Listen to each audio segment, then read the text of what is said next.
toutes et tous vous remercier d'être venus ce soir, nombreux pour cette réunion publique qui porte sur l'austérité contre les services publics et la démocratie locale.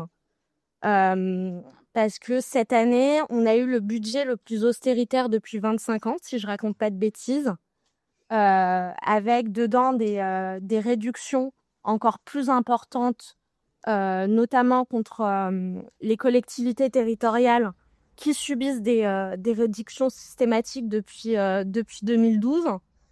Et par ailleurs, il y a eu un déni de démocratie parce qu'il est passé par 49.3 à nouveau, si je ne raconte pas de bêtises, après une censure d'un gouvernement qui a duré le moins longtemps sous la Ve République. Donc, je vais quand même commencer, je pense que c'est pas mal, sur la définition d'un budget, parce que je la trouve assez intéressante. Donc, si je prends le budget de l'État et un document établi par le gouvernement et voté par le Parlement, qui prévoit et définit les dépenses et les recettes que l'État a le droit d'engager et de percevoir pour l'année à venir. Donc, à partir du moment où il est établi par un gouvernement et voté par le Parlement, et qu'en plus il définit des orientations, un budget, c'est fondamentalement idéologique. Et donc, quand il y a une austérité qui est prévue, c'est un choix politique qui est derrière. Et c'est en tout cas, c'est comme ça qu'on l'analyse à la France Insoumise et au parti de gauche. C'est finalement réduire les services publics et la démocratie au profit de certains, notamment du capital. Et exclusivement du capital en réalité. Donc nous, avec le parti de gauche, on a réalisé une évaluation du hold-up sur les collectivités territoriales qui a été organisée depuis 12 ans. Et donc, ça fait 250 milliards d'euros, soit 18 mois de cadeaux fiscaux qui sont réalisés aux grandes entreprises. Et donc, il y a aussi cette revue que vous pouvez retrouver derrière. Et je voudrais insister aussi sur le fait que le budget des collectivités territoriales qui réduit ne les dédouane absolument pas dans leurs choix et orientations politiques. Quand on a la mairie de Paris, par exemple, qui décide de fermer des classes, c'est un choix politique, c'est une orientation politique. Elle peut, décider de mettre moins de caméras de surveillance sur l'espace public et d'utiliser cet argent pour autre chose. Donc, c'est important d'insister là-dessus. J'aimerais pas froisser. Et donc, j'aimerais remercier Mathilde d'être avec nous ce soir. Donc, Mathilde Fell, qui est députée La France Insoumise de la Gironde, et qui est membre de la commission des finances. Donc, je pense que tu peux nous aborder, peut-être nous parler de la situation budgétaire, de l'austérité et de comment toi tu analyses ça sur les services publics et la démocratie locale. Donc, on a aussi Axel Bruno qui va nous parler, qui va nous éclairer sur la manière dont l'aménagement du territoire a été réorganisé, avec des métropoles qui prennent de plus en plus le pas sur les communes et les départements. Donc, tu vas aborder avec nous la question de la France des sous-préfectures et de la démétropolisation. Et Jean-Christophe qui va parler de la... Qui va faire le nécessaire. Voilà. Il va parler de la campagne, oui. Alors, ce que je propose, c'est que, comme Mathilde est attendue en réunion d'intergroupe, théoriquement à 20h, c'est l'invention du don d'ubiquité. Donc, on va la laisser parler en premier. Et comme elle est notre invitée, non pas qu'Axel ne soit pas notre invité, mais il est un peu quand même aussi chez lui, toi aussi d'ailleurs, puisqu'il est un des responsables du parti de gauche dans les Bouches-du-Rhône. Je propose que tu parles en premier, parce que tu vas devoir te sauver. Donc, ça serait quand même dommage de te laisser parler après et que tu puisses pas tenir ton propos. Et donc, d'abord, tu es la bienvenue. Je voudrais remercier les camarades qui ont préparé cette réunion et en particulier Issan qui a pris l'initiative de cette réunion et qui, avec le pôle orga du parti, ont travaillé sur la mise en œuvre de cette soirée, qu'on va vouloir aussi politique et conviviale, avec un pot entre nous après, un petit buffet, de façon à joindre l'agréable à l'utile. Voilà. Donc à toi, je te laisse la parole. Eh bien, merci. Donc, je m'associe aux remerciements, évidemment, pour l'organisation de cette soirée et pour l'invitation. Moi, je ne suis pas députée depuis très longtemps, mais je connais un peu le fonctionnement des collectivités territoriales puisque j'étais cadre de la fonction publique territoriale auparavant. Donc, la 12e circonscription de la Gironde, le plus grand département de France, et la 12e circonscription, c'est 155 villages. Donc, avant ce soir, je pensais qu'on était les seuls à avoir des problèmes de mobilité. Mais j'ai eu le plaisir de prendre le métro à 18h30 ce soir et ça m'a rappelé des souvenirs parce que j'étais anciennement en banlieusarde. Voilà. Donc, mais il y a 30 ans, c'était quand même un petit peu plus relax que maintenant. Donc, je suis également commissaire aux finances, comme tu l'as dit, et j'ai fait un rapport sur l'évasion fiscale. Donc, comment est-ce qu'on peut organiser la lutte contre l'évasion fiscale, puisque c'est une des mannes financières inexploitées aujourd'hui du gouvernement et qui pourrait être très intéressant, puisque c'est à peu près 100 milliards estimés qui nous échappent chaque année. Et puis, je suis aussi secrétaire de la délégation aux collectivités territoriales et vice-présidente du groupe d'études Vignes, Vins et œnologie. Et dans la mesure où je n'ai pas encore le don d'ubiquité, ça fait 2 fois que je loupe les premières réunions de ce groupe d'études, parce qu'il y a d'autres choses en même temps. C'est le propre de l'Assemblée nationale, on a systématiquement des choses en parallèle. Donc j'ai pris la décision de siéger dans la commission des finances parce que c'est là que tout se passe. Comme tu l'as très bien dit, l'élaboration d'un budget, c'est pas des documents techniques comme on veut bien nous le faire croire, qui sont inévitables, qui sont incontournables, c'est comme ça et c'est pas autrement. C'est en effet le reflet de choix politiques. Et c'est pour ça que c'est très important d'être, en tout cas, moi, je pense, de siéger dans cette commission parce que déjà, on voit tout passer, tous les budgets, et puis on peut essayer d'intervenir comme on l'a fait d'ailleurs avec mes collègues, où on a montré qu'un autre budget était possible. Donc, et puis on est allé un peu plus loin. On vous a apporté quelques exemplaires derrière, là, sur notre contre-budget qu'on a fait à l'issue des discussions sur le projet de loi de finances.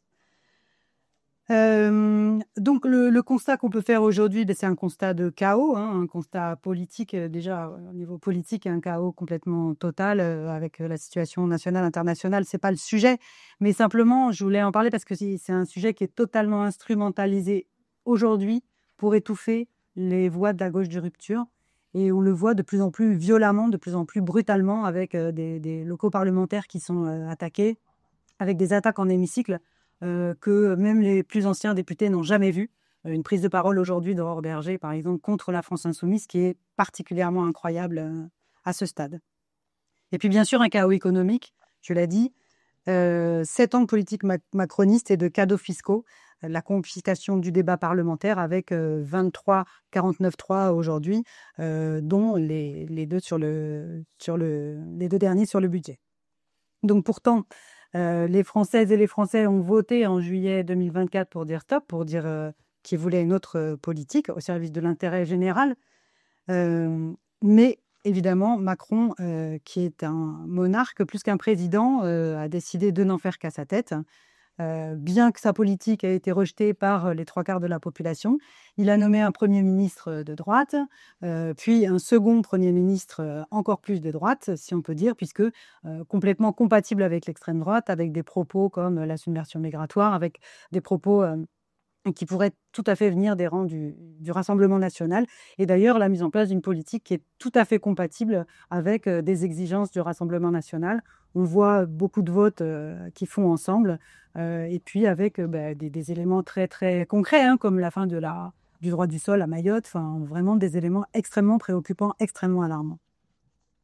Donc, une continuation de la politique néolibérale qui consiste à faire des cadeaux fiscaux aux plus riches et aux grandes entreprises. Et donc, l'idée, c'est évidemment de stopper cette politique. 62 milliards de baisse d'impôts majoritairement ciblés sur les plus riches, qui ont creusé le déficit. Et donc 62 milliards, c'est à peu près ce que cherchait justement le gouvernement comme recette.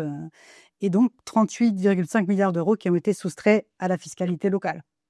Donc par la suppression d'impôts locaux, la taxe d'habitation, la CVAE, etc., qui ont donc poussé les macronistes à renoncer à des ressources qui sont vitales pour les collectivités locales et pour les services publics, au profit des grandes entreprises et des plus favorisés qui finalement n'ont absolument pas changé leurs habitudes de consommation, ils n'ont pas plus consommé, ils n'ont pas plus investi. Donc finalement, ça a été un échec cuisant de cette politique qui dure quand même depuis 7 ans, qui est aujourd'hui chiffrée. La commission des finances de l'Assemblée nationale s'est constituée en commission d'enquête pour comprendre comment même un tel dérapage avait été possible par rapport aux prévisions qui avaient été faites et aujourd'hui le déficit abyssal devant lequel on se retrouve. Et donc, on voit bien que ce système ne marche pas, mais c'est pas grave, on continue comme ça. Pour donner une petite image, ces pertes, elles représentent à elles seules 4 fois le budget de la justice ou encore la moitié du budget de l'éducation. Voilà. Donc, si on résume la politique macroniste, une image, c'est le Robin des Bois à l'envers, qui enrichit les riches et qui appauvrit les pauvres, puisque ces 20 dernières années, les pauvres ont vu leur patrimoine baisser de 50%, alors que les riches ont augmenté le leur de plus de 20%. Donc, évidemment, plutôt que d'acter l'inefficacité et la faillite de cette politique, ils prétendent aujourd'hui résorber le déficit, comme tu l'as dit aussi très bien, en diminuant les dépenses et donc de créer une saignée sur des services publics qui sont, comme le disait Jaurès, le patrimoine de ceux qui n'en ont pas. Donc, 2 solutions s'offraient au gouvernement, soit on augmentait les recettes, soit on diminuait les dépenses. C'est la seconde qui a été choisie et c'est celle-là contre laquelle on se bat. Et on propose, nous, une troisième voie éventuellement, qui n'en est pas vraiment une, mais enfin qui pourrait être une piste, qui est celle de la lutte contre l'évasion fiscale, puisque je vous ai dit tout à l'heure, potentiellement, c'est une manne de 100 milliards d'euros qui échappe chaque année à l'État. Donc, les effets de cette politique austéritaire, évidemment, en baisse des dotations, suppression des impôts locaux, ont des conséquences multiples à la fois sur la démocratie locale, puisque la perte d'autonomie financière et fiscale des collectivités territoriales, c'est un principe constitutionnel qui est bafoué, puisque aujourd'hui, c'est compliqué pour une collectivité territoriale qui est en fait sous perfusion. Donc, même si je rejoins ça n'obère pas forcément les choix politiques qui sont faits avec le peu qui reste. Ça contraint quand même énormément. Alors, tu parlais de la mairie de Paris. Il y a plein de villages où on n'a pas le choix entre l'école et les caméras, parce qu'en fait, on n'a pas de caméras. Donc, au bout d'un moment, les budgets ils sont tellement restreints que c'est évidemment une attaque sur les services publics qui est majeure, et donc sur le lien social et sur la paix sociale qu'implique la présence des services publics, enfin, en tout cas que peut mettre en danger la disparition des services publics.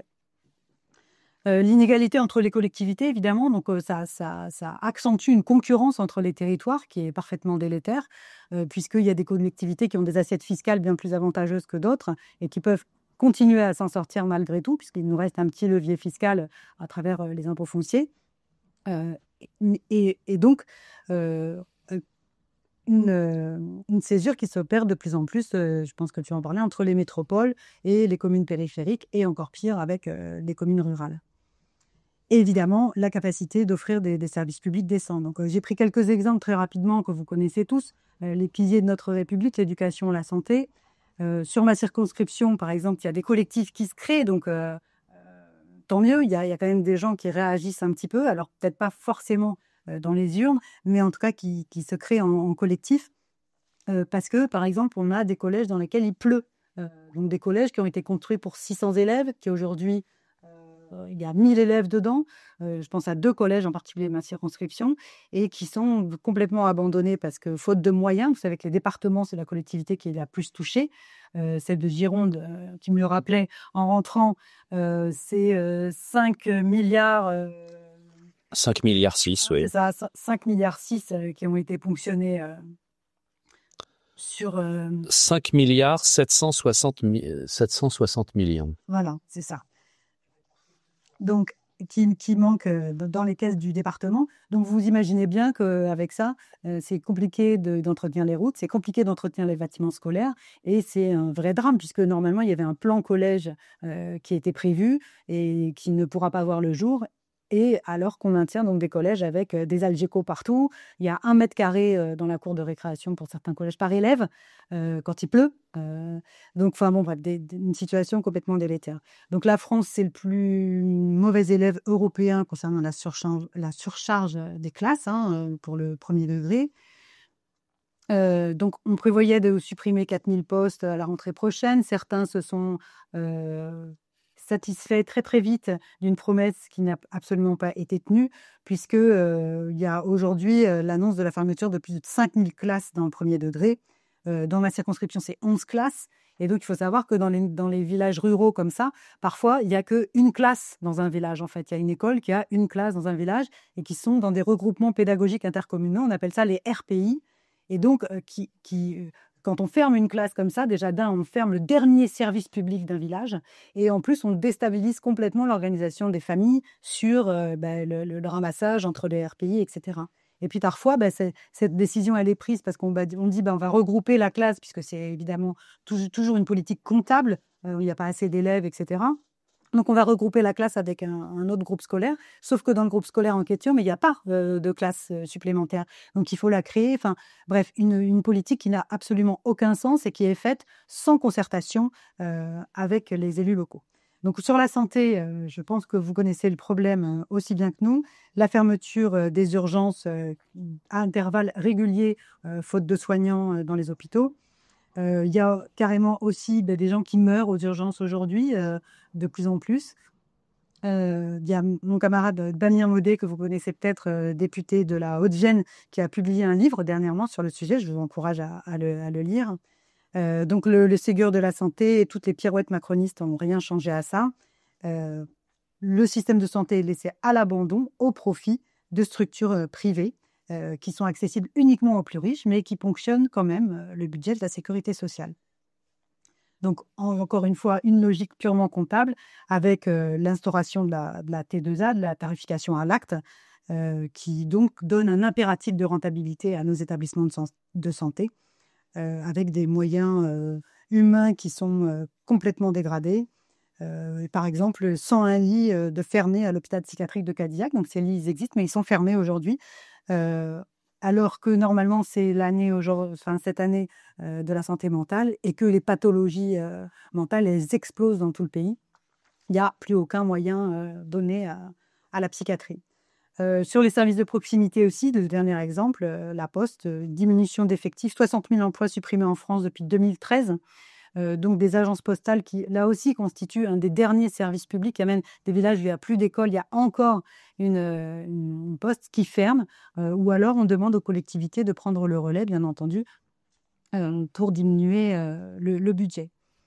Donc, on observe des situations un peu inédites sur les plateformes de tri. Nous, on a eu un cas en Gironde, puisque là encore, logique comptable, on regroupe toutes les plateformes, etc., pour un traitement industriel du courrier, ce qui s'entend. Mais il y a aussi un problème de personnel pour trier ce courrier. Et donc, on sait qu'à Noël, on a des surcharges. Donc, c'est pas grave, on n'embauche pas plus et on met 400 000, 500 000 lettres de côté pendant un mois et on les redistribue après. Sauf qu'il y a des entreprises qui ont besoin de ce courrier, enfin bref, avec toutes les conséquences que ça peut avoir. Et évidemment, sur l'écologie aussi, qui devrait être la première préoccupation, je pense, d'un gouvernement responsable, où que ce soit dans le monde d'ailleurs aujourd'hui, et qui est le premier budget attaqué en vérité, et attaqué par rapport aux collectivités territoriales sur quelque chose qui était très très utilisé, très souple, qui est le fonds vert, qui était très, très important pour amener la décision. Moi, j'ai vu, moi je suis élue locale aussi, et j'ai vu la décision emportée parce qu'il y avait un cofinancement d'État, alors que les gens dans l'Assemblée, ils n'étaient pas forcément enclins à voter sur des politiques écologistes, etc. On connaît, les climato-sceptiques, etc. Et qui finalement, c'est OK, lever la main pour voter le budget parce qu'il y avait 50% d'État ou quoi que ce soit. Donc, c'est des leviers qui sont ultra importants au niveau local pour faire avancer un petit peu la politique de transition écologique et qui ont été sabrés. Bon, évidemment, je pourrais continuer très longtemps sur la justice, la police, la sécurité, les transports, évidemment, qui sont quelque chose d'essentiel aussi en milieu rural, parce que c'est une perte d'autonomie pour les gens et vraiment une inégalité républicaine totale. La protection de l'enfance, bien sûr, les victimes de violences, etc. Donc, pourtant, un autre budget est possible. Donc, je vous en ai parlé tout à l'heure. On a travaillé dessus. On a montré dans l'hémicycle, avant la censure, et on a montré en commission aussi, on est allé chercher 60 milliards de recettes supplémentaires. Donc, toute la politique qu'on défend, et je pense que tout le monde est d'accord ici, c'est de raisonner en fonction des besoins et non pas des moyens. Donc, faire l'inventaire des besoins et ensuite voir comment on peut aller trouver les moyens pour répondre à ces besoins, tout simplement. C'est pas plus compliqué que ça. Donc, c'est ce qu'on avait fait, nous, par des amendements multiples à ce projet de loi de finances et en réussissant à ramener 60 milliards de recettes, donc absolument ce qu'on cherchait, en fait, mais en menant une politique d'enrichissement des services publics au lieu de continuer la casse et d'organiser aussi une planification des besoins et la bifurcation écologique dont on a tant besoin. Donc évidemment, on n'a pas besoin de leçons de la droite puisque à chaque fois on était traité d'irresponsable, bien entendu, puisqu'on veut tout taxer, on veut tout imposer, on veut etc. En fait, tout ce qu'on veut, c'est taxer et imposer en effet, mais les riches, c'est-à-dire ceux qui aujourd'hui ne payent pas d'impôts, en fait. Si on compare à leur patrimoine, aujourd'hui, les riches ne payent pratiquement aucun impôt sur leur patrimoine. Donc, c'est pour ça que pour financer, par exemple, tous les besoins dont on avait fait l'inventaire, que vous connaissez tous, on avait comme recommandation dans notre rapport sur l'évasion fiscale le fameux impôt Zuckman qui a été examiné dans la niche parlementaire des écologistes et donc qui a été voté à l'Assemblée nationale, qui est aujourd'hui en discussion au Sénat. On espère, évidemment, on a peu d'espoir qu'il revienne intact, mais on espère quand même qu'il va rester quelque chose de cet impôt, donc qui consiste à récupérer 20 milliards, donc 2 fois le budget de la justice. Et donc, c'est un impôt plancher, en fait, qui consiste à dire que les milliardaires, enfin, ceux qui gagnent plus de 100 millions, excusez-moi, voilà, pour dire qu'on ne va pas taxer tout le monde, c'est ceux qui gagnent plus de 100 millions, donc je ne sais pas s'il y en a beaucoup dans cette salle. En tout cas, moi, je n'en connais pas.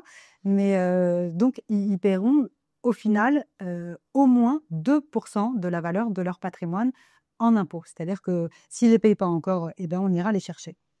Donc voilà, c'est quand même très, très, très modeste et très respectueux. Pardon ? C'est quand même pas de la confiscation. Alors, c'est ce qu'on nous a opposé. Ça va être toqué parce qu'on est dans la confiscation. C'est un des termes qu'on entend le plus souvent, mais voilà, c'est exactement ça. Voilà, donc, et puis alors évidemment, sur la troisième piste qui consiste à la lutte contre l'évasion fiscale et à récupérer potentiellement 100 milliards, alors peut-être pas 100 milliards, mais là, il faut investir massivement, en effet, dans les services de la Direction générale des finances publiques ou des douanes pour aller chercher aussi potentiellement cet argent et constituer un budget qui va bien. Très bien. Voilà. Tu as combien de temps encore ? Je vais vous écouter un peu quand même. Alors, ce que je propose, tu nous dis combien de temps tu as ? 10 minutes ? C'est ça ? Oui, j'ai le temps qu'il passe. Au lieu de faire pas le jeu de questions-réponses, mais le débat à la fin, on pourrait peut-être le faire en 2 parties et profiter que tu es encore parmi nous si vous avez des interrogations, des questions, des interventions à faire vis-à-vis de ce que Mathilde a dit. Voilà, on peut peut-être procéder comme ça. Ça permet de donner une dynamique aussi à la réunion, au lieu d'enchaîner les interventions. Ou alors... Oui, d'abord merci à Mathilde. Mais je voudrais qu'on revienne sur la façon dont la disparition de la taxe d'habitation a fait perdre les communes au niveau de la démocratie. C'est-à-dire par quel mécanisme on nous explique que ça a été compensé. Bon, déjà, ça, on sait que c'est pas vrai. Mais est-ce que tu peux réexpliquer en quoi c'est une perte démocratique pour les communes ? En fait, c'est un sujet qui est discutable, on va dire. Mais je pense que tu veux parler du fait qu'aujourd'hui, par exemple, dans la commune de Créon, il y a 50% de locataires, 50% de propriétaires. Donc, l'impôt qu'on va lever ne concerne que les 50% de propriétaires qui vivent localement. Parce que bien entendu, on va le lever aussi auprès des propriétaires qui mettent leur maison en location, mais qui ne vivent pas sur le territoire. Donc en effet, ça peut poser une question sur le fait que y a une certaine quantité de gens qui vivent sur ce territoire et qui utilisent des services publics et qui ne payent pas l'impôt direct, c'est-à-dire l'impôt qui est levé par la collectivité. En revanche, comme vous savez, tous, ils payent quand même la TVA de façon régulière, ils payent d'autres impôts. Donc, cette question-là, elle est très, très, très souvent soulevée par des élus locaux, des maires en particulier. Mais c'est vrai que elle pourrait se discuter, quoi. Mais en tout cas, c'est sûr que la perte de la taxe d'habitation fait perdre un levier fiscal aux communes qui, auparavant, pouvaient jouer un peu à la fois sur les propriétaires fonciers, mais aussi sur l'ensemble des habitants. Aujourd'hui, il n'y a pas d'égalité de tous face à l'impôt local, on peut le dire comme ça. Après, les propriétaires, ils se constituent un patrimoine que les locataires ne se constituent pas. Donc, on peut aussi envisager qu'il y ait voilà, deux poids, deux mesures. Ma question était plutôt sur l'idée que, en fait, c'est une disposition qui nuit au consentement à l'impôt. C'est-à-dire que, tu disais toi-même, il y a des gens qui profitent, entre guillemets, des services publics et qui ne payent pas l'impôt. C'est-à-dire qu'on est en train de détacher auprès des gens l'imposition locale et la création de services publics. Et on peut quand même se poser la question sur en quoi ça va rendre difficile aux équipes qui vont se présenter au municipal, par exemple, d'indiquer les leviers qu'ils comptent mettre en œuvre. Et finalement, si ce n'est pas les gens qui payent, qui profitent des services publics, enfin, il y a tout un jeu qui semble quand même problématique par rapport à ça. Quand on peut dire aux gens, bah oui, vous payez des impôts, mais la commune a construit une école, une piscine, je ne sais pas quoi, des routes. Et qu'on peut dire aux gens, bah oui, vous payez des impôts, mais vous payez des impôts. Alors, j'entends, mais encore une fois, par exemple, les propriétaires qui habitent sur place, ils se constituent un patrimoine et tout ce qui viendra enrichir ce patrimoine, c'est la présence d'une piscine, d'un lycée, d'un collège, etc. Donc, quelque part, ils profitent, si on parle en propriété, de la valorisation de leur propriété, alors que le locataire, potentiellement, il n'a pas vocation à rester sur place. Il peut rester sur place toute sa vie, bien entendu, on le sait. Mais voilà, potentiellement, lui, il ne va pas revendre son bien au bout de X années. Donc, c'est un peu là-dessus qu'il peut y avoir discussion. Après, la perte de sens pour les élus locaux demain, en effet, vu le peu de liberté qu'ils ont à gérer leur budget, c'est-à-dire qu'à part gérer l'existence, ça va être très très compliqué maintenant d'avoir des vrais projets d'avenir, de développement, etc., avec tout un tas de lois en plus qui s'additionnent sur les problèmes d'artificialisation, etc., qui sont tout à fait légitimes. Mais c'est sûr que ça, l'austérité crée une perte de sens en fait partout, c'est-à-dire que à la fois sur l'engagement et puis effectivement des élus, mais aussi on le voit dans plein de métiers, les métiers de soignants, enfin aujourd'hui tous les métiers, l'éducation nationale, etc. Il y a une grosse perte de sens dans la mesure où on n'arrive plus du tout à faire ce pourquoi en fait on a choisi de faire le métier, quoi, l'engagement. Delphine? Ouais, alors moi c'est quand même une question, c'est plus une observation. Il me semble qu'il y a un volet ou un domaine qui était passé sous silence, mais c'est normal, on peut pas, voilà, ça a des conséquences tellement larges qu'on peut pas tout aborder, mais moi il y a une conséquence quand même que je trouve en tant qu'élu local pour le coup qui est quand même très importante, c'est les conséquences de l'austérité, de la baisse et des PEB sur la politique RH d'une collectivité, parce qu'en tant que collectivité, on est aussi collectivité employeur. Et en période, là, en ce moment, évidemment, on est accusé de dépenser à tort et à travers, et en particulier dans le domaine RH. Donc maintenant, on est limité en termes de recrutement, etc. Enfin, pas de recrutement, mais de poids des agents publics dans le budget de la collectivité. Et dans la collectivité, on est extrêmement contraint, extrêmement limité. Ce qui, du coup, a pour conséquence qu'on a du mal à se comporter comme des employeurs qu'on aimerait vertueux. Parce que RH, que normalement, quand on est à l'ébauche, on n'est pas censé faire, en fait. Je trouve que ce volet-là, il est un petit peu oublié. il est parfois un peu passé sous silence. Et je trouve que c'est quand même un volet important parce qu'un service public local sans agent public, ça n'existe pas en fait. On est complètement d'accord. Hein. C'est un peu ce qu'on vient de dire sur la perte de sens et la souffrance au travail dans des conditions d'austérité. Je pense que tous les hôpitaux, ou même l'éducation nationale, j'en sais rien, mais s'ils avaient les moyens, ils seraient aussi contents de donner plus. Les hôpitaux en particulier, c'est une souffrance terrible, même pour les directeurs d'hôpitaux. Hein. Moi, je vois bien un peu comment ça se passe.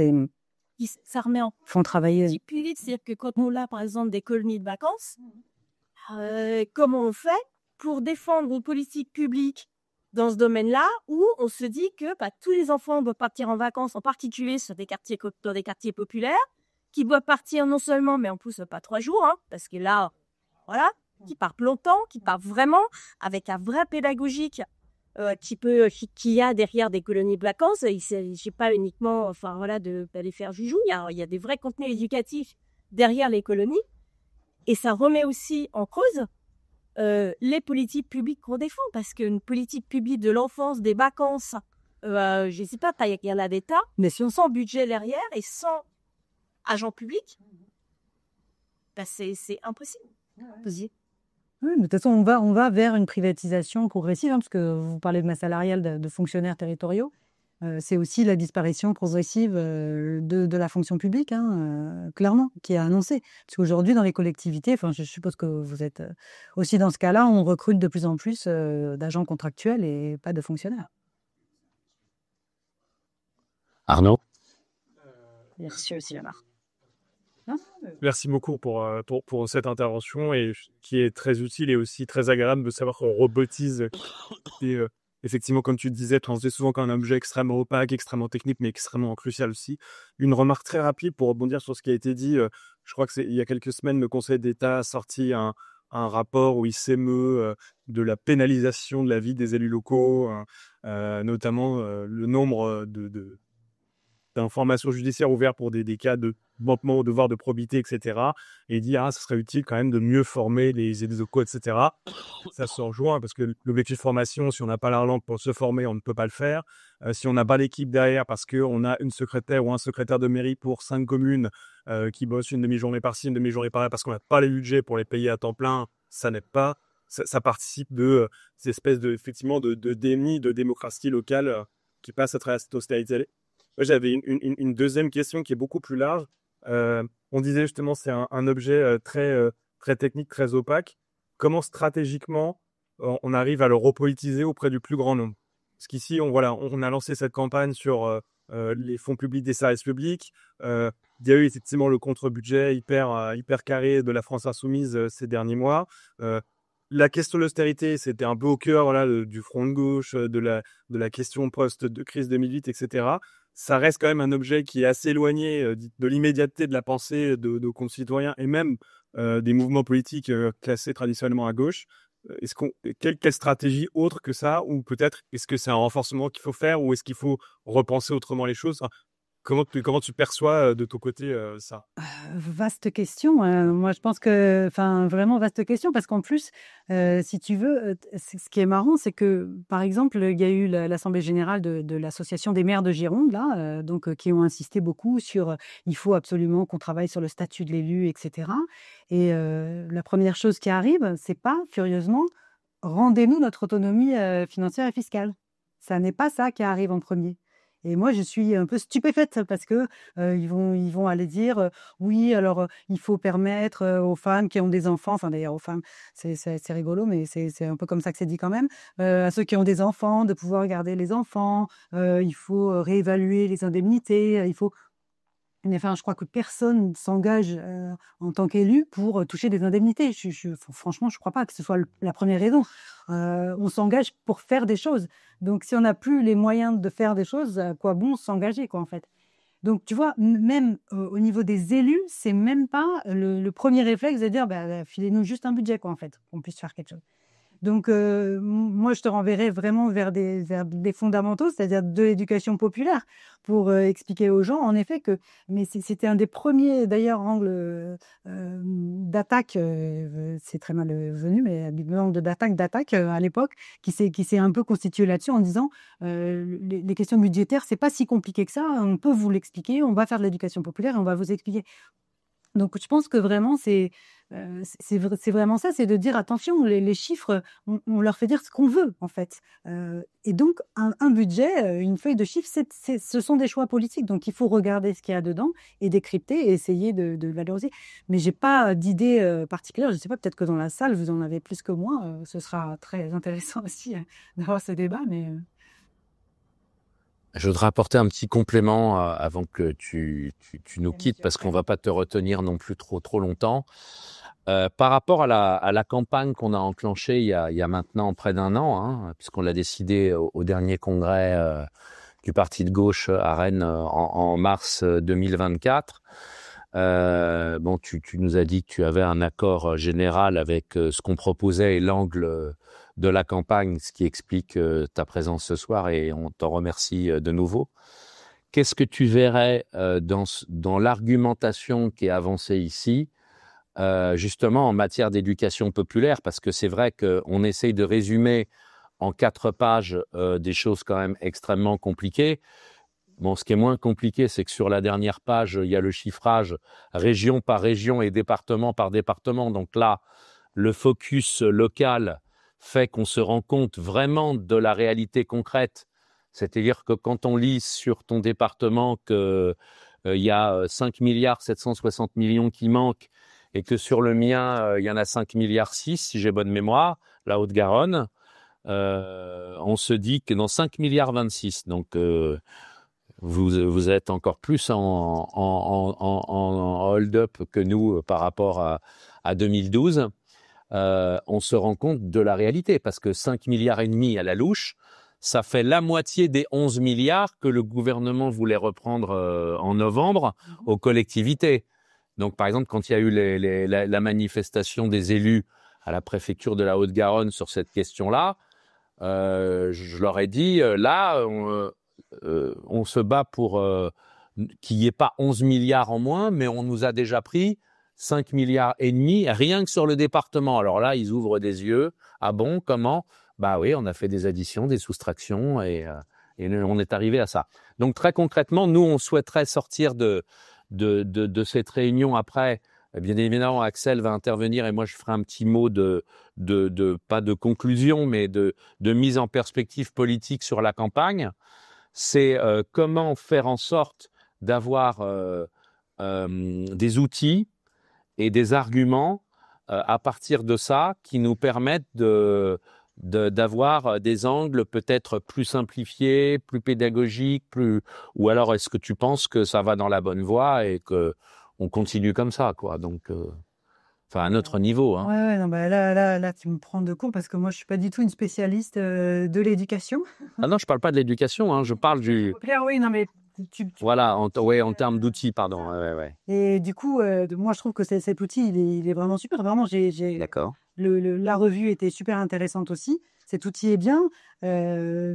Après, évidemment, il faut prendre le temps de le lire et de s'y intéresser. Donc, mais je pense que c'est vraiment en faisant des démonstrations comme ça de la réalité, justement en expliquant bien que la question de l'inflation est à prise en compte. Tu parlais d'absence de compensation. Bien sûr, on sait très bien que la TH ne sera jamais compensée au niveau où elle devrait être aujourd'hui en 2026. Ce sera jamais récompensé puisque c'est un chiffre qui est arrêté et qui est figé et où il y a pas de revalorisation qui soit conséquente.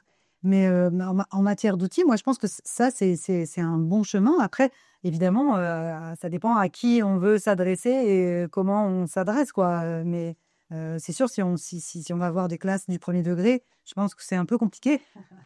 Donc, il faut travailler ça. Mais je pense qu'on peut s'adresser justement à des enseignants avec ce genre d'outils. Enfin, si tant est que voilà, ça ne soit pas trop politique. Là, on parle d'argent, donc normalement... C'est juste objectif. Dernière question, puis après on va libérer Mathilde. Moi, j'ai une question. Par exemple, dans le cadre où on rétablit l'ISF, est-ce que dans la commission, vous avez vu au niveau chiffre combien ça peut apporter pour le budget? Et est-ce que peut-on voir une nouvelle façon de répartir cet ISF, mais pour les collectivités, c'est-à-dire au niveau pourcentage? Est-ce que ça a été vu? Alors, la première question, l'ISF, je ne me rappelle plus combien. Tu te rappelles, Tom, combien ça rapportait? Il manque 5 milliards chaque année par rapport à 10. 5 milliards. Donc, à peu près, en gros, après, l'ISF, c'est pas très satisfaisant, quoi. Voilà, 5 milliards. Par rapport à l'impôt Zuckman, par exemple, 20 milliards. Bon, voilà. Mais l'un n'empêche pas l'autre, hein. On peut tout additionner, il n'y a pas de souci. Nous, on est pour. Et après, ta deuxième question, par contre, j'ai pas trop bien compris. La répartition, c'est-à-dire repère une mauvaise répartition pour valoriser les collectivités territoriales. C'est-à-dire, au lieu d'ISF, quand tout est ramassé, la répartition au niveau pourcentage. C'est-à-dire, peut-on répartir en fonction de la taille des régions, etc. Ah oui, d'accord, une péréquation en fonction de la richesse des collectivités, d'accord, des régions et des départements. En fonction des besoins. Ouais, ben, là, il faudrait qu'il y ait un gros boulot qui soit fait. On n'a pas du tout évalué ça. Aujourd'hui, il y a des dotations de péréquation qui existent, mais même, enfin, je veux dire, on interroge n'importe quel fonctionnaire de Bercy, ils appuient sur un bouton, ils savent même pas, la DGF, plus personne sait comment c'est calculé tellement c'est devenu compliqué. Donc, en plus, c'est variable. Enfin, je veux dire, en fonction des réalités économiques des régions, vous avez vu en ce moment la désindustrialisation massive, la crise agricole majeure aussi, qui fait qu'il y a des départements qui sont en train de couler, comme la Gironde par exemple, hein, avec la crise de l'immobilier aussi qui fait que la manne financière des départements plonge et donc qu'il y a plus, voilà, il y a plus de moyens aujourd'hui en Gironde.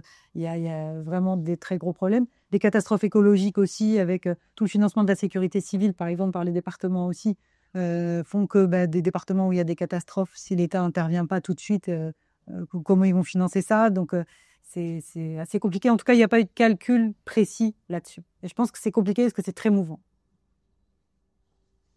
Et puis en plus, il y a les doubles mécanismes de péréquation. Il y a la péréquation externe de l'État par rapport aux collectivités et ils ont introduit la péréquation interne de solidarité entre les collectivités. Ah oui, alors ça, c'est sur la dotation de solidarité. Oui, mais ça, c'est un élément important, c'est ça.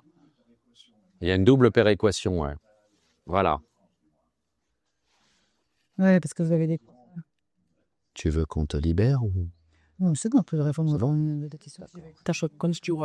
Olivier, actuellement, dans le monde associatif, quelque chose qu'ils appellent vers un soulèvement associatif, où ils réclament vous savez que les budgets des associations sont descendus, où ils réclament systématiquement, c'est piloté notamment par les collectifs des associations citoyennes, où ils réclament de l'argent pour vivre.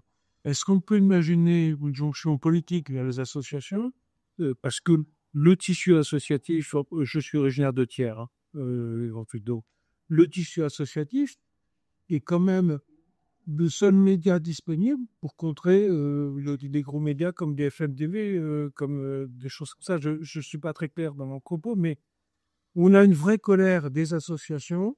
Les associations étaient très satisfaites du programme de NFP parce qu'il y avait notamment dedans l'abandon du contrat d'engagement républicain et d'autres choses. Est-ce qu'on peut politiquement penser d'un rapprochement vers les associations ou les armées sur un plan argumentaire? Alors, je pense qu'il existe déjà. En fait, je crois que le tissu associatif, dans sa grande majorité, c'est quand même des gens qui ont une certaine idée de l'engagement et qui sont assez sensibles, comme tu l'as dit. Ils étaient sensibles d'ailleurs au programme du Nouveau Front Populaire.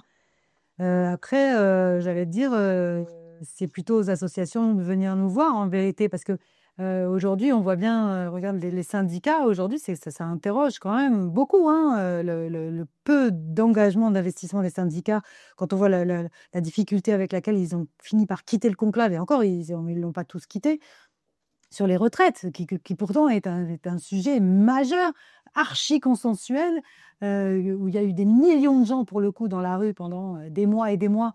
Donc, les syndicats étaient quand même normalement largement porteurs de cette parole-là et qui sont en train de l'abandonner, enfin, en tout cas, qui ont du mal à trancher là-dedans. Donc, Là, on est sur des grosses interrogations. Et après, tout le secteur de l'économie sociale et solidaire, c'est pareil. C'est des choses que la gauche a beaucoup défendues. Et je pense qu'il y a une certaine porosité, en tout cas, il y a une fraternité dans ces mouvements-là, globalement. Mais encore une fois, c'est pareil, ils sont en train d'être attaqués très très sévèrement. Là, pour l'instant, c'est pas encore commenté en hémicycle, mais dans les commissions, on entend des choses complètement dingues sur la suppression de tout un tas de financements de ce secteur-là. Donc, il faut que les gens se mobilisent et sortent dans la rue. Et on commence à le voir avec certains collectifs justement qui s'organisent pour dire stop à la pluie dans nos collèges et stop à la fermeture des classes. Mais il faudrait des mouvements massifs. Davantage pour qu'on puisse faire une convergence des luttes, tout simplement.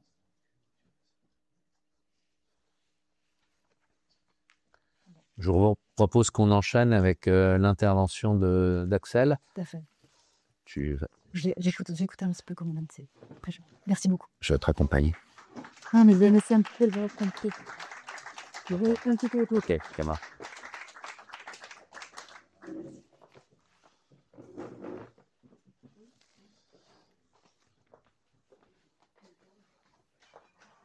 Alors, merci camarades de m'accueillir.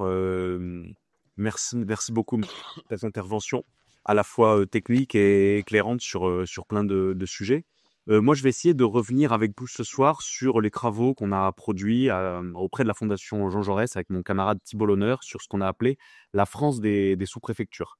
Et pour venir assez vite sur les questions des métropolisations, mais pour vous présenter ça, il faut que je remonte un petit peu dans nos travaux pour voir comment on pense que la question de la démétropolisation, ça peut être l'objet d'un discours politique mobilisateur.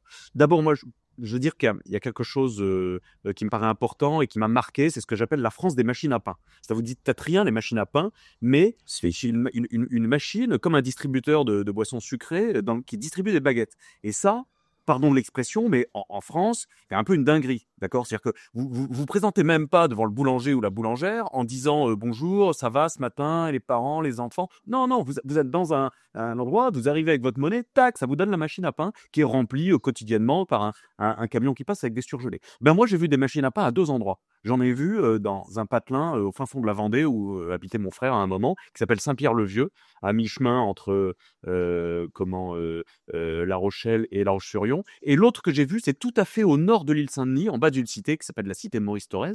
Mais quand vous êtes cité Maurice-Thorez à l'île Saint-Denis, vous êtes à, je crois, à peu près 27 minutes à pied de la gare RER de Saint-Denis qui vous arrive au reste de la région parisienne.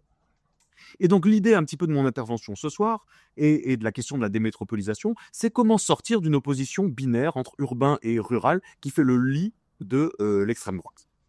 Et donc ça passe par mesurer les conséquences de l'austérité sur un certain nombre de territoires et donc de s'armer idéologiquement pour y faire face.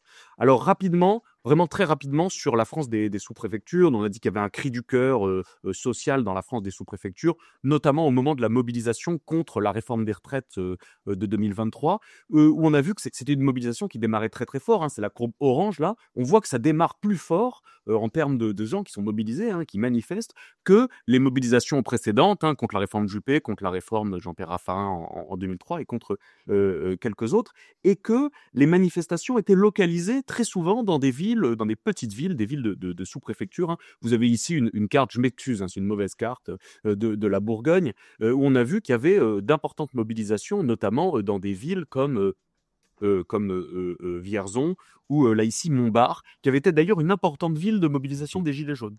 Et vous avez par exemple à Vierzon, il y a 5000 manifestants, c'est-à-dire quelque chose qui représente 20% de la population municipale. Par comparaison, si on prend la proportion des gens qui ont manifesté à Lille ou à Lyon, c'est à peu près 7% de la population municipale. Alors vous allez me dire, ah oui, mais à Lille ou à Lyon, il y a aussi la banlieue. Bah oui, justement. Donc voilà, parce qu'on manifeste pas. À Villeurbanne, il n'y avait pas de défilé qui était organisé. Donc ça, on a réfléchi un petit peu à ça et on s'est demandé dans quelle mesure c'était pas des villes qui étaient socialement marquées.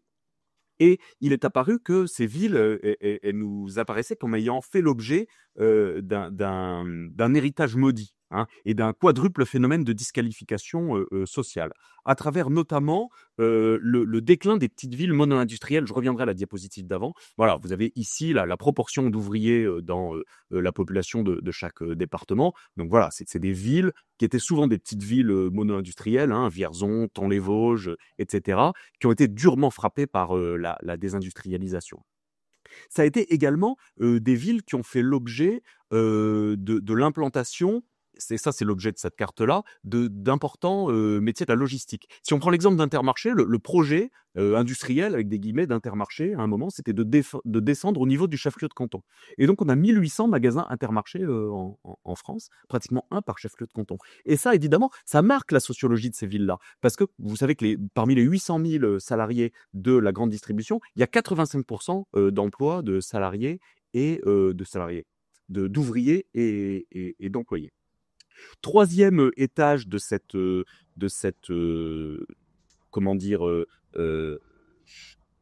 du fait que soient marqués ces endroits-là socialement, c'est que c'est toute une zone qui tente à devenir une espèce de vaste zone de chalandise. C'est-à-dire que les entrepôts Amazon, typiquement, ils sont implantés de façon préférentielle dans ces villes-là. Vous implantez pas un entrepôt Amazon dans le 18e arrondissement de Paris ou dans le cœur de Bordeaux. C'est trop cher et puis c'est pas forcément bien positionné. Donc les immenses surfaces, elles sont positionnées. Là, vous voyez, Brétigny-sur-Orge, Carquefou, Montbert, dans des espaces qui sont périphériques sur des grands axes de communication. Et donc, évidemment, l'austérité, elle vient encore par-dessus. C'est-à-dire que c'est des territoires qui ont été socialement marqués par les évolutions économiques de la France et en plus, qui font l'objet aujourd'hui des politiques d'austérité. Et ça, il faut quand même, nous, à gauche, qu'on se méfie.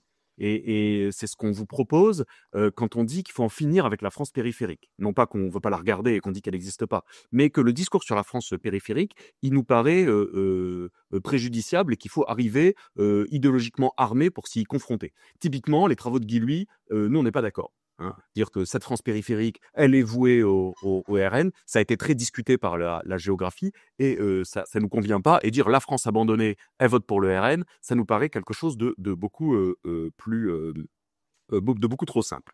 D'accord ? On est revenu ensuite assez rapidement sur des éléments de géographie électorale et on a regardé les circonscriptions qui comportaient, où il y avait des sous-préfectures, qui comportaient un député PS élu en 2012, puis un député La République En Marche en 2017, et enfin un député RN en 2022. Et là, voilà, on est sur un nombre important de circonscriptions. Hein. Je ne vais pas toutes vous les lister, mais Verdun, l'Espard, Montluçon, etc. Et donc, ça, vous voyez que ça nourrit quand même un discours sur ces espaces-là qu'il faut bien appréhender. C'est notamment l'objet du bouquin de Ruffin quand il écrit « Je vous écris du front de la Somme », là, qui vient de céder juste après 2022. Et il s'arrête sur deux espaces.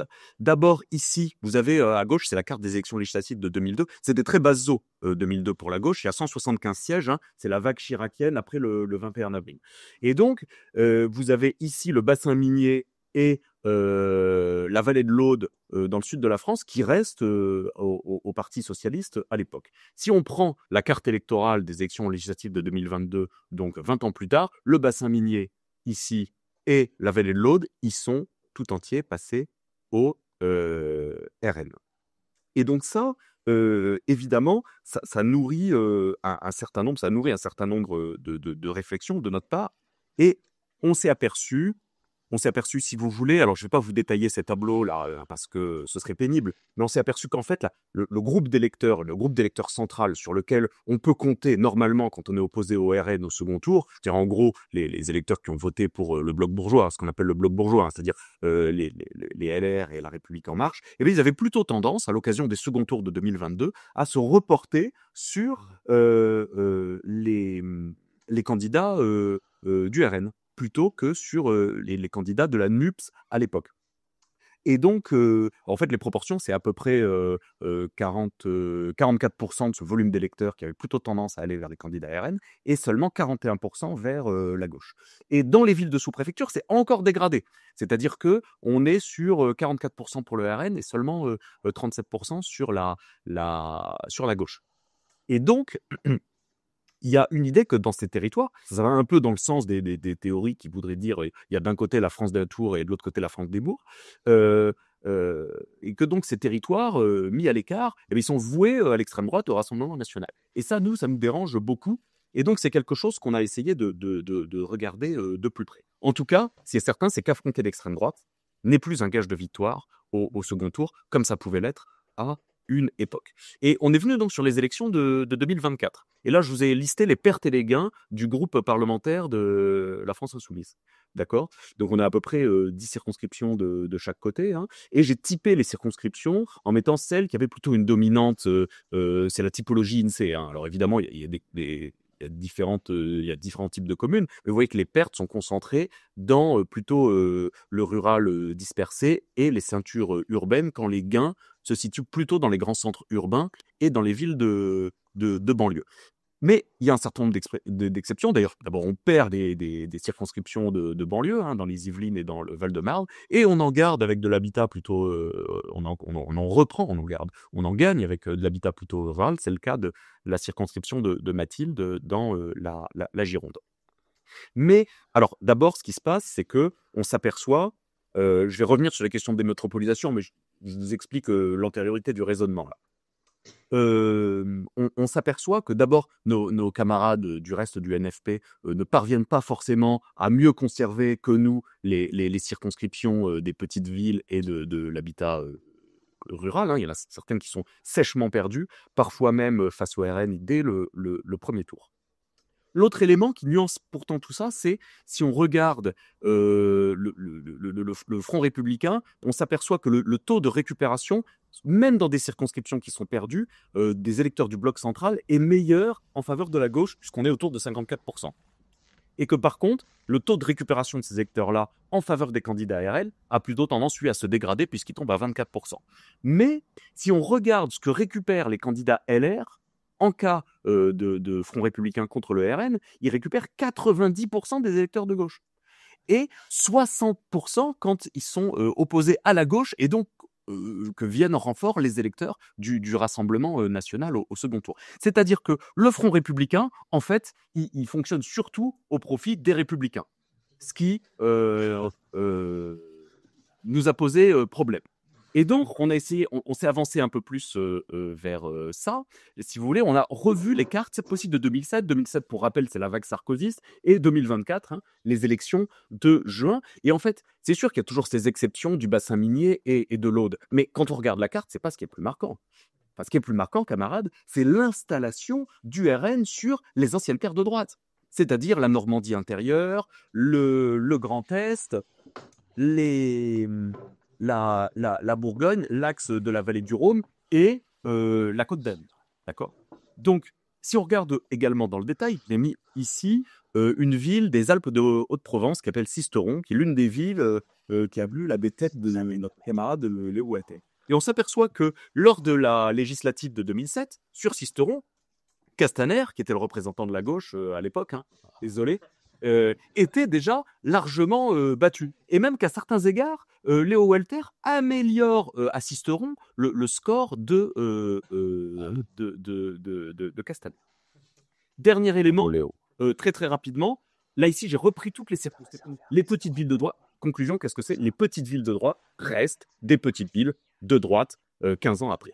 17 ans après, pardon. Tout dernier élément, très rapidement, je vous ai mis ici l'évolution dans les circonscriptions perdues par la gauche, pas toutes, hein, il doit en manquer, l'évolution entre 2022 et 2024 des scores du candidat de gauche. Et donc vous voyez que la gauche améliore ses scores, parfois de beaucoup, dans toutes les circonscriptions. Que le RN l'améliore de vraiment beaucoup. Mais par contre, la dernière colonne, c'est le bloc bourgeois, où là, dans certaines circonscriptions, on a une baisse du nombre de voix, alors même que la participation progresse de 15 points. Et que dans d'autres circonscriptions, on a une faible hausse. C'est-à-dire que, évidemment, le score se tasse. Ça veut dire ça, que... Alors, je reviens pas, là, j'ai encore des bureaux de vote à Marseille, je vais pas vous accabler avec ça. Mais ça veut dire qu'on a l'installation d'élus RN sur les terres traditionnelles de la droite, la poussée conservatrice aux élections anticipées de 2024, une migration progressive des électeurs fillonistes vers le RN, avec 2 étapes, Macron en 2019, puis Zemmour à la présidentielle de 2022 et aux européennes de 2024. Et donc, on a un processus de fusion progressive des électorats conservateurs et national populistes. Et ça, alors je viens à mes questions de métropolisation, c'est marquant ici. Pourquoi ? Parce que ces électorats ayant fusionné, il y a des dissensions. C'est-à-dire qu'il y a des gens au RN qui disent « on s'est installé sur les terres de la droite, maintenant on est la droite ». Il y en a qui sont tenants plutôt de la ligne de 2012, de dire « on continue à essayer de récupérer un électorat populaire sur des marqueurs d'insécurité ». Les bourrins zémouristes, pour le dire rapidement, qui disent on fait le coup à la Javier Milei, là, avec la tronçonneuse, où on a tout le monde sur la question de la déréglementation. Et donc, la question de mener le combat sur les questions austéritaires, c'est enfoncer un coin là-dedans, avec des discours mobilisateurs, type démétropolisé. J'y viens. Donc rapidement, sur quoi est-ce qu'on peut s'appuyer là-dessus ? D'abord, il y a un élément très fort. C'est ce qu'on se disait sur la campagne de Coquerel en 2017, où on avait vu qu'au premier tour, les électeurs, les candidats macronistes arrivaient en tête à Aubervilliers et à Neuilly-sur-Seine. Mais là, camarades, on a la même chose. C'est-à-dire qu'on a des candidats RN qui sont arrivés en tête dans le bassin minier et sur la Côte d'Azur, là où le moindre cafouche coûte 1 million. Donc la question que je pose, c'est de savoir si une fois arrivé au pouvoir, ce que je souhaite absolument pas, est-ce que le RN fera la politique des nantis ou des hérités, des déclassés? Je sais pas vous, mais moi j'ai une petite idée de la politique qu'il pratique. Et donc là, c'est là où on vient sur ces questions-là. La France n'est pas le Texas ou le Mississippi. C'est pour ça qu'on parle de sous-préfecture, parce que c'est parler à un imaginaire, d'abord Révolution française, création des départements, sous-préfecture, à un imaginaire des services publics, qui va prendre le contre-pied de tout ça. La France, c'est les départements, c'est le lieu de la sécurité sociale, des grands plans d'aménagement du territoire, de la SNCF. Et donc, ça invite à repenser à travers la question de la démétropolisation. Et donc, c'est ce que j'appelle le grand 3, pour un État fort, penser la démétropolisation. Pour un État fort, c'est le titre d'un bouquin de Juppé au moment où il était candidat. Alors, j'étais tombé là-dessus, je me suis dit, pour un État fort, mais bon, c'était évidemment pas pour un État interventionniste, c'était exclusivement sur les questions sécuritaires, vous en doutez bien. Mais donc, ça invite à repenser, et d'abord en tapant l'extrême droite. D'abord parce qu'on parlait de la fiscalité tout à l'heure. Quand on regarde un peu le programme du RN, il y a notamment la suppression de la contribution foncière des entreprises, qui était le dernier impôt dont les collectivités pouvaient fixer l'assiette. Et alors même que le RN se présente comme une formation politique libérale et austéritaire qui a privé de ressources les collectivités territoriales, il leur prend dans les poches un petit peu des 2 mains. Il y a aussi un exemple que j'aime bien à traiter, c'est le cas de Bartholomé Lenoir. Vous ne connaissez peut-être pas Bartholomé Lenoir. Il a été élu unique député de la Creuse en 2024. Bartholomé Lenoir n'est pas natif de Guéret, n'est pas natif de la Creuse, mais d'une grande ville de l'Est. Et après un passage par une école de commerce, il a été parachuté dans la Creuse où il a été élu. Eh bien, Bartholomé Lenoir a voté, comme tous les parlementaires RN, toutes les mesures austéritaires des gouvernements de Barnier et de Bayrou. Mais au moment où il y a eu des mobilisations contre la fermeture des petites lignes, il s'est affolé et il a fait des courriers pour demander que les petites lignes de la Creuse soient maintenues. Donc ça c'est un signe. Dernier point, c'est une petite photographie plaisir. J'aime bien, ça pourrait du train. Ah, c'est ma copine. Du train de. Et en fait, c'est-à-dire que cette difficulté à penser les territoires ruraux, même des élus de droite républicaine, on met des guillemets, et issus de la social-démocratie ont du mal à le penser. Il est question d'une ligne entre Béziers et Clermont. Sur cette ligne de train, il y a 25 km qui ont souffert de sous-investissement chronique et qui nécessitent des travaux. Il faut faire 41 milliards de travaux. Et alors, des gens qui vous réclament depuis longtemps davantage de décentralisation et de déconcentration, appellent main dans la main, Carole Delga donc, et Laurent Wauquiez, appellent main dans la main l'État à financer cette ligne-là. Alors, il va falloir qu'on m'explique le sens voilà, de davantage de régionalisation de la part de ces gens-là, si évidemment, à chaque fois qu'il faut mener d'importants investissements, ils se tournent vers l'État. Donc voilà, au contraire, la gauche de rupture doit, à mon sens, s'armer des bons concepts. Et si on considère que la métropolisation, c'est la concentration des hommes et des activités dans quelques très grandes villes, vous voyez bien ce que ça produit. C'est la sélection de quelques micro-espaces et la discrimination de tous les autres. La métropolisation, la façon dont elle est gérée, c'est l'enfant de l'ordre libéral. Elle est caractéristique d'un renoncement de l'État à redistribuer des richesses. Donc, par démétropolisation, on n'entend pas la fin des grandes villes en espèce de réminiscence de l'esprit de Vichy, là, autour du clocher. Évidemment, ce n'est pas du tout notre idée. Mais c'est au contraire faire république en redonnant à l'aménagement du territoire, c'est lettre de noblesse. Et quand je dis que la métropolisation, elle sélectionne des micro-espaces, ça veut dire qu'elle les sélectionne dans les territoires métropolitains. On voit bien à travers tout ce qui s'est produit, avec notamment la question des Airbnb et des espaces touristiques et de la pression immobilière dans le cœur des grandes villes, mais ça fonctionne aussi dans les territoires ruraux. Et je vous ai pris quelques photographies dans les Hautes-Alpes, où je vous ai montré donc, un lotissement qui compte des chalets à la belle saison. Et ils ont quelque chose en commun, ces chalets.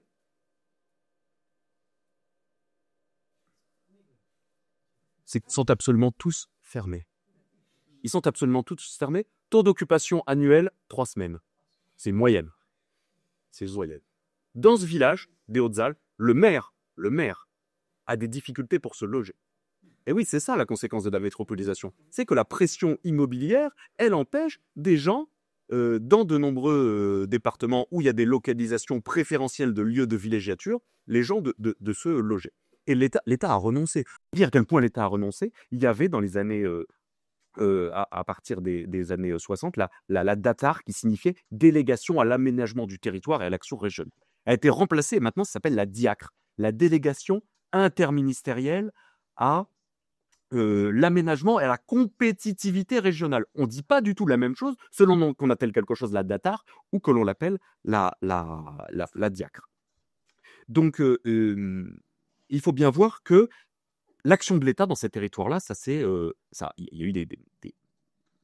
résumé depuis que, évidemment, on a complètement dégonflé l'ambition d'aménager le territoire à des politiques d'incitation fiscale. Des politiques d'incitation fiscale, alors je ne vais pas toutes vous les livrer, mais il y a eu les lois Robien, Boutin, Pinel, qui nourrissaient le cycle infernal de l'incitation fiscale, la démolition, la reconstruction, qui est une machine à faire tourner le BTP. Et dans le même temps, on a construit moins de logements, on a construit plus de logements que les créations de ménages qu'il y a en France. Et pourtant, les gens ont toujours du mal à se loger. Ça veut dire que les logements, on ne construit pas les bons logements, on ne les construit pas au bon endroit. Donc voilà, c'est ça que renoncer à aménager produit. Que la loi Kasbarian sur le logement, elle est à ce titre édifiante. Elle est à ce titre édifiante, la loi Kasbarian sur le logement. C'était un truc en faveur des propriétaires et qui leur facilitait le renvoi des locataires, alors que on a une difficulté, on ne construit pas les logements au bon endroit. Autre exemple du renoncement de l'État à aménager, il y a un truc pour l'aménagement qui fonctionne bien, c'est les ZAC, les zones d'aménagement concerté. Une zone d'aménagement concerté, vous faites une zone, vous avez de gros investissements de l'État. Évidemment, les politiques austéritaires, ça fait peser une lourde hypothèque là-dessus. Vous avez des gros investissements de l'État, et en échange de ces gros investissements de l'État, les promoteurs qui viennent dessus, ils doivent respecter un cahier des charges très précis en termes de logement social, utilisation de matériaux biosourcés, etc. Des zones d'aménagement concerté, à Montpellier, il y en a 50. À Marseille, qui est 3 fois plus peuplé, il y en a 5. C'est bien qu'à un moment, il y a des questions de financement et de volonté politique. Donc voilà, autre exemple rapidement, il y a la question. Alors je vous passe, vous voyez qu'il y en avait beaucoup. Donc voilà, stop, hop.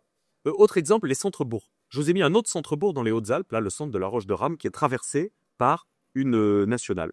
on a dit à ces gens-là, qui réclament depuis longtemps un contournement, que le contournement, c'est 75 millions, il n'est pas question, personne ne veut payer, et donc on va démolir des maisons dans le centre du village.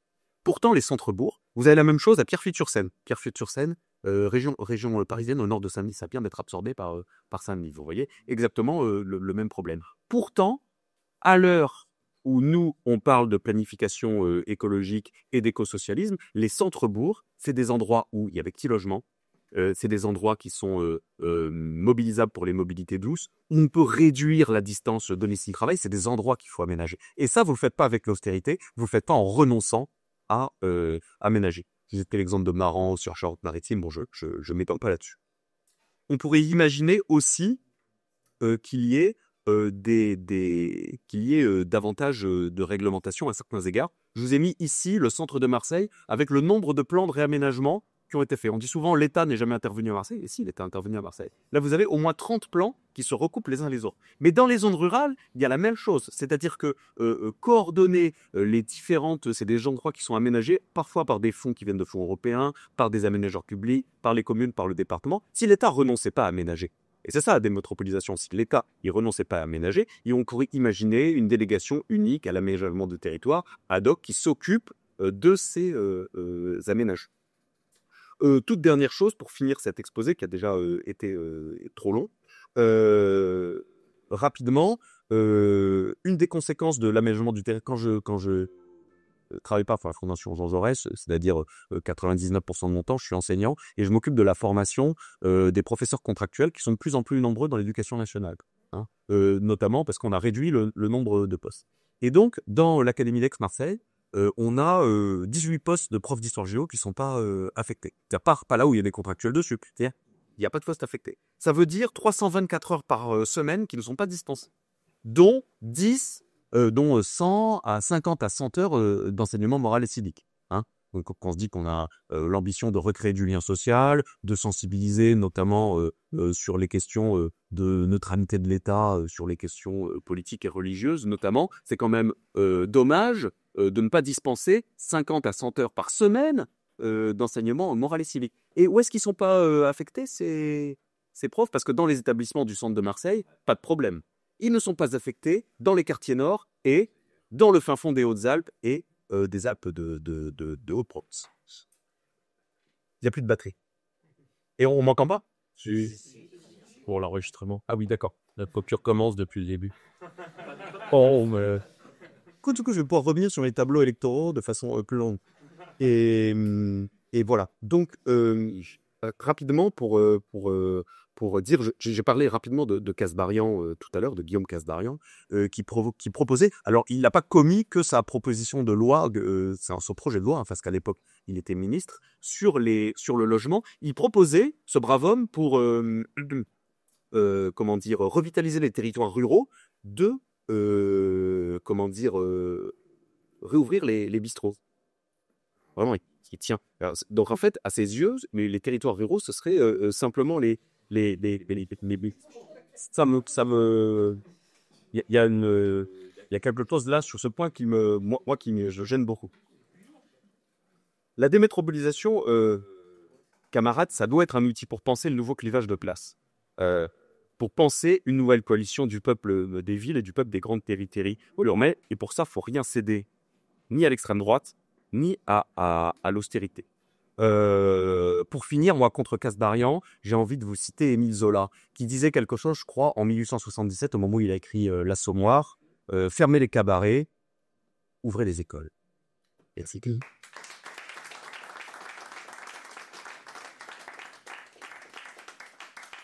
Bon, merci Axel pour cette démonstration avec cartes et données à l'appui. C'est toujours très précieux. Je pense que tu peux peut-être nous envoyer ton PowerPoint si on a besoin de le réutiliser, etc. Parce que comme disait Maître tout à l'heure, on est aussi dans une perspective d'éducation populaire, donc on va essayer de trouver les meilleurs outils, les meilleurs vecteurs pour faire en sorte d'expliquer de manière pédagogique des choses compliquées en termes simples. C'est ça la difficulté. Kasbarian, il est curieux ce garçon quand. Non, parce qu'en France, il défend les propriétaires contre les locataires, qui là, il vient d'aller en Israël et visiter les colonies, et il défend les squatteurs contre les propriétaires historiques. Enfin, c'est un peu curieux comme démarche. Voilà, c'était la petite blague du jour. Moi, je voulais pas conclure, mais essayer de ramasser un peu le propos sur le sens de la campagne et de l'articulation des interventions de ce soir. Cette campagne telle qu'on l'a conçue a été, je vous le dis, un signal d'alerte qui avait été donné à partir de 2012. Et il se trouve que, bon, moi j'étais un des premiers élus de France à ne pas voter les budgets d'austérité en décembre 2012 parce que ça a commencé à baisser et que Pierre Cohen, maire Parti Socialiste, je dis maire Parti Socialiste plutôt que maire socialiste, maire Parti Socialiste à l'époque, m'a retiré ma délégation à la culture quelques jours après à Toulouse pour ne pas avoir voté les budgets. Donc ça crée une ambiance de travail. Et à partir de ça, on a été un certain nombre dans le parti à regarder la dynamique de baisse des dotations, de baisse des compensations aux nouvelles compétences données aux collectivités locales et notamment aux départements, aux nouvelles compétences aux départements en matière d'action sociale, d'aménagement du territoire, de routes, mais aussi en matière d'environnement, d'écologie, etc. Et avec l'accélération avec la loi NOTRe en 2015 et la circulaire Valls sur les intercommunalités forcées, je dis forcées parce que on a obligé par la loi les intercommunalités à se regrouper. Ce qui est le contraire du concept républicain de libre association des communes. Et ça pose un vrai problème, d'autant plus quand il n'y a pas les moyens à la clé. Donc, cette dynamique de captation, de non-compensation, de non-indexation, etc., si on fait l'ensemble des additions et des soustractions, on arrive à 250 milliards. C'est le thème central de la campagne, c'est pour ça qu'on l'a appelé Hold Up. Et 250 milliards, si on le met en rapport avec deux chiffres, c'est à peu près 10% d'une richesse nationale du produit intérieur brut sur une année, ce qui est absolument considérable. Donc c'est un élément, faut parler comme ça, de la redistribution sociale indirecte aux collectivités locales et aux services publics qui est prise. Donc elle est prise au détriment de l'immense majorité de la population qui, comme vous le savez, est constituée de la jeunesse, d'une population salariée, de retraités qui ont travaillé, qui sont des anciens travailleurs, et des chômeurs qui aimeraient bien être des travailleurs et des travailleuses, par ailleurs. Et si on met ces 250 milliards avec un autre chiffre qui a été donné en début de réunion par ISAN, c'est qu'il y a 180 milliards par an de cadeaux au patronat, sous différentes formes, subventions, niches, exonérations, etc. Moi, si je prends par exemple l'année 2022 dans la région Occitanie, où j'étais encore conseiller régional, Carole Delga a donné 680 millions d'euros au capital sans conditionnalité.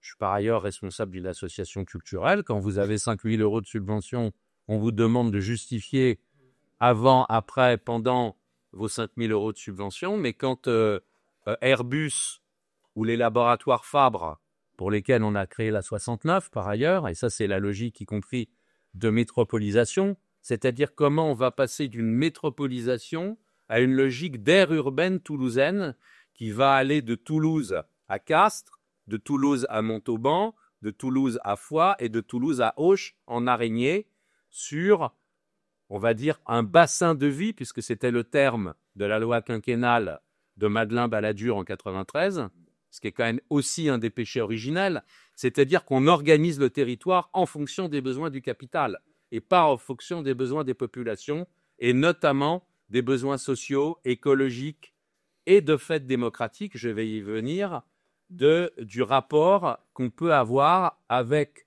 les collectivités et en premier lieu avec la commune qu'est la structure de base de la démocratie depuis la Révolution, dont je rappelle quand même que c'est une conquête démocratique parce qu'elle a permis non seulement d'avoir un passage du sujet au citoyen et du logique du domaine paroissial à la commune, parce que c'est ça la Révolution.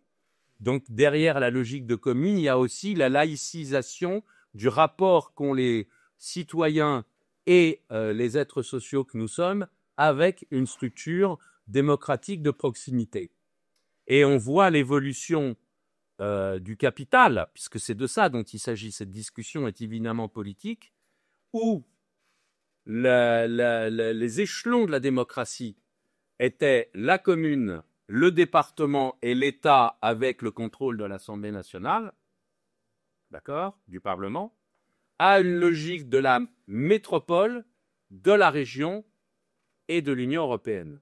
C'est-à-dire une manière de dessaisir démocratiquement les citoyens en même temps qu'on les prive des moyens concrets pour avoir des services publics. Donc c'est pour ça qu'on a dit qu'il y avait une austérité sur les services publics et la démocratie locale, parce que toutes ces questions-là sont liées.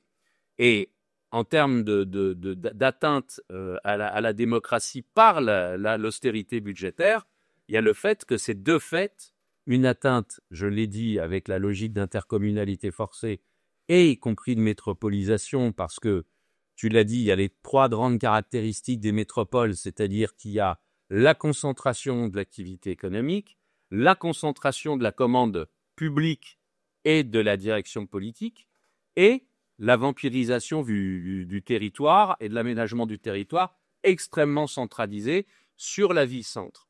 Donc ces questions-là nous renvoient au fait que nous sommes des défenseurs acharnés des collectivités locales et au premier rang desquelles de la commune, et il ne vous échappera pas que nous sommes 1 an avant les élections municipales et que bien évidemment, cette campagne a un sens éminemment politique pour aider à préparer les élections municipales. C'est la raison pour laquelle dans le 2e document que nous avons produit, parce que nous avions produit un premier document générique il y a 6 mois, mais là nous avons produit un nouveau document il y a quelques mois avec le décompte région par région et département par département, ce qui nous a valu, et ça c'est un petit plaisir quand même, une interview de la Gazette des communes, qui est quand même le journal le plus lu de France, puisque c'est le journal des élus locaux, des maires, de tous les élus, mais aussi, comme on dit avec des guillemets, de tous les décideurs jusqu'au cabinet ministériel, d'avoir une interview de 7 pages sur notre évaluation du hold-up. Alors, ce qui est très intéressant, c'est quand on a été interviewé, Issane et moi, par la Gazette des communes, on nous a demandé de sourcer, d'expliquer comment on avait fait déjà. Donc, on a expliqué qu'on avait recoupé les enquêtes sociales de l'adresse et de l'INSEE et la Cour des comptes, enfin, les cours des comptes, et qu'on avait établi des coefficients sociaux en fonction des réalités sociales, RSA, bourse, etc., département par département. Alors déjà, tout le monde a trouvé ça. Mais comment vous avez fait ça? Encore une fois, d'abord, 1, on a eu l'idée, 2, on a eu la volonté de le faire, 3, on s'est discipliné autour d'une méthode, et puis on a fait de l'arithmétique, c'est-à-dire des additions et des soustractions et des multiplications et des divisions, voilà, des choses basiques.